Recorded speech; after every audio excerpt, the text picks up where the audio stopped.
Hello everyone, in this video I'll be showing you an OP Warden build in Oblivion Remastered. This is a class that comes from Elder Scrolls Online, and yes, you can actually summon in black bears in this game, so I'll be showing you how to take advantage of all this. It's kind of like a healer druid combination, but we also specialize in frost damage, so that's how it is used whenever we play it in Elder Scrolls Online. They kind of fit the role of a healer class, which doesn't really translate well into this game, but I want to try and make this as cool and thematic as possible.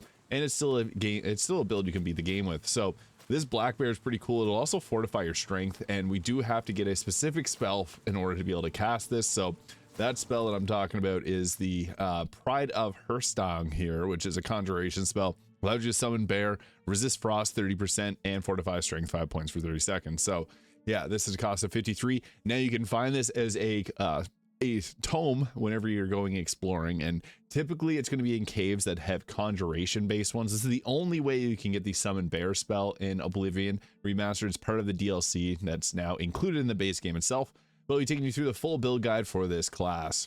Now the wood elf can actually fit somewhat thematically as far as race options go, but it's probably not the best. The actual best would be the Breton. They're one of the best in a variety of different for a variety of different reasons, but they get a plus 50 to their magicka. They get some good skill point, or they get some good skills, and they also get a 50% resistance to magic damage, which is massive. Now, I also want to point out that the Dark Elf can fit because they give a 75% resistance to fire damage, and since we're focused on cold, that can fit as well thematically. They also get bonuses to like sword, bow, and destruction magic, so if you want to use those as well, that can be a good choice. The High Elf will give you a plus 100 to your magicka, and they also get a take extra damage from fire, frost, and shock, so that can be a little bit of something you might want to keep in mind. But with the Atronach birth sign, that kind of is ignored just because you can absorb spells. I also want to give a shout out to the Orc because they get 25% resistance to magic damage.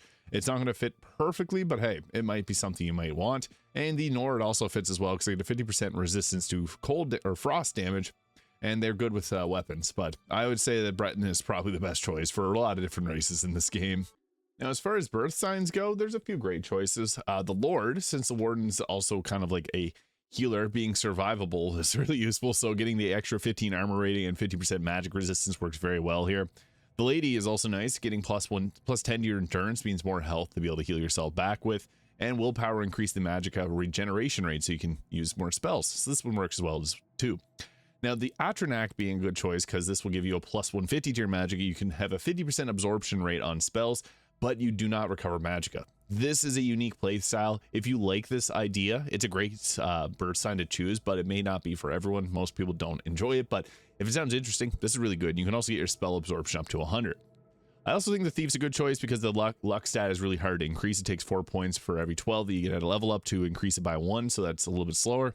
And the Mage is another good option. Plus 50 magicka, no downsides like the Atronach or the Apprentice, which I don't recommend, giving you plus 100, but you take double magic damage. So yeah, Lord, Lady, Atronach, and the Thief or Mage work great too. So one of those. We'll be creating our own custom class here, and I think the best choice is to focus on magic. So I'll be covering the best attributes to select here, as well as at level up where you should want to put your points to. So endurance, we're going to be healing. A Warden's kind of like a healer class. The only thing you can really heal is yourself. So getting more health means you have more chances to heal yourself back. I would also say intelligence is a good stat because this will give you more maximum magicka, but willpower is another good choice that you could go with. And if you want, something like agility works well because you're going to deal more damage with short swords and bows, which I think end up being the best weapons for this class as well. So agility is pretty nice. The thing is, if you want to use a bow, there's ones that can absorb magicka, so you can kind of do both. And then the best weapon, short sword in the game, is cold base, which is going to be a focus of this class. So this works well too. So I would recommend maxing out endurance as quickly as possible and getting your intelligence up high too. You can kind of put 5 points into endurance and then 5 into intelligence and then other 2 into willpower, and you can alternate between these two because you both want to get these up quickly as possible upon level up. But agility is also a really useful stat to have too, and luck's good as well because it does impact everything that you do. But endurance, intelligence, and willpower with a slight preference on agility as well. So when it comes to creating a custom class here, I would recommend with magic, where obviously Restoration is a healer class. Restoration is one of the best in the game. It allows you to fortify attributes. You can also absorb health too, but it's mainly going to be used for healing. Now, Conjuration is important too because that's going to be the skill that gives us the summons, as the Warden has a black bear summon, and you can get that spell that I mentioned previously in the video. I also think that going with cold magic works well too, so we're going to take destruction or take frost damage because the Warden in Elder Scrolls Online uses frost damage, so it just makes sense here. Now we can take alchemy. This is one of the best skills in the game. However, it levels up really quickly anyway, so you don't have to take it. I would recommend taking light armor because we're going to have early game. It's best to take some type of armor over robes because it's going to give us a bit of tankiness, but we can also enchant these and give ourselves extra magic or health with these, so that's good too. Now we can take marksman as well if you like to use if you like the idea of using a bow alongside your magic, or blade. Blade I think works best because Chill Rend being one of the best swords in the game, it's going to give you extra cold damage or frost damage and apply vulnerability to the frost damage so that enemies take more frost damage. So that's really good too. Armor is pretty okay to take, blocks okay to take, but I think adding in marksman could be pretty nice. Yes, it's 3 damage types, blade, marksman, and magic, but it's fun to bounce around between the 3 of these. And also marksman kind of feels thematic for a warden class as well. I also think that adding in sneak is good, but you can take alchemy, another good option. As I mentioned previously, illusion, you can paralyze and turn yourself invisible, or paralyze enemies and turn yourself invisible, I should say. And I just think sneak's one of the best in the game because being able to stealth your way around is super useful. However, you can also level up sneak to 100 literally at the very start of the game, so that's something else you can do. But we're going to go with blade, conjuration, destruction, light armor, marksman, restoration, and sneak. So with combat, again, it's nice to have our bear summoned in, so we can start off with that. I also like to have a dominate creature spell, so this one works really nice. Dominate creature, you can command a creature, so this can also fit with our theme of having animals follow us around. I also like to have ice damage, so this is a 30 damage ice, just a ice ball does 30 damage over 1 second on the enemy. It only has a 17 cost, so it's really cheap and you can spam it. You can go higher with the damage as well. I also like to have a custom heal, so this is a 40-point heal, or immediate, 22 cost. You can also scale it up higher depending on what you need. It's also nice to have invisibility spells too if you want, or health absorption, because this is a restoration spell too. Doesn't fully fit with the theme in the build, but we're gonna roll with that there. And then also the spell that I used previously, the bear spell here, which is really nice.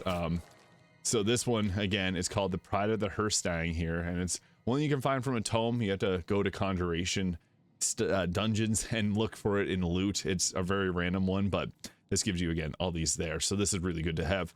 And it's for weapons. I like to go with the Chill Rend sword, giving frost damage on strike, 20 points, and a weakness to frost on strike, so you can use that.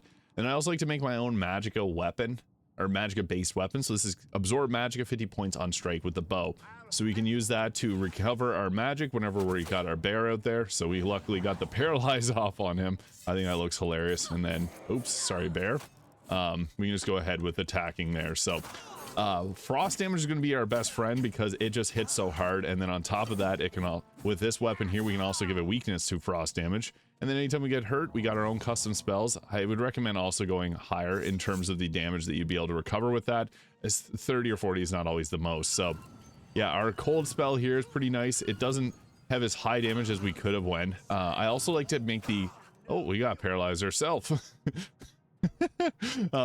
I also like to use a cold area of effect spell because with the frost attacks, you can actually hit in a large area of effect and it'll pass through and hit multiple targets. Unlike the fireball, which has to explode, you can actually just use the freezing cold to do like a wave that'll hit multiple enemies at a time. So that can be really nice there as well. So yeah, that is a Warden build in Oblivion Remastered. Use your best available gear. That's gonna be probably the best thing that you can. There's specific gear, like I would like to get a fortified magicka or increased a weapon that's going to give a frozen or a frost damage vulnerability, so they take more damage from frost, like this Chill Rend blade here. But yeah, going with something that's going to fortify your magicka will give you a ton of pools to be able to just continually spam cast spells. So yeah, this video is useful. Please hit the subscribe button below. Thank you so much for watching, and we'll see you all in the next one.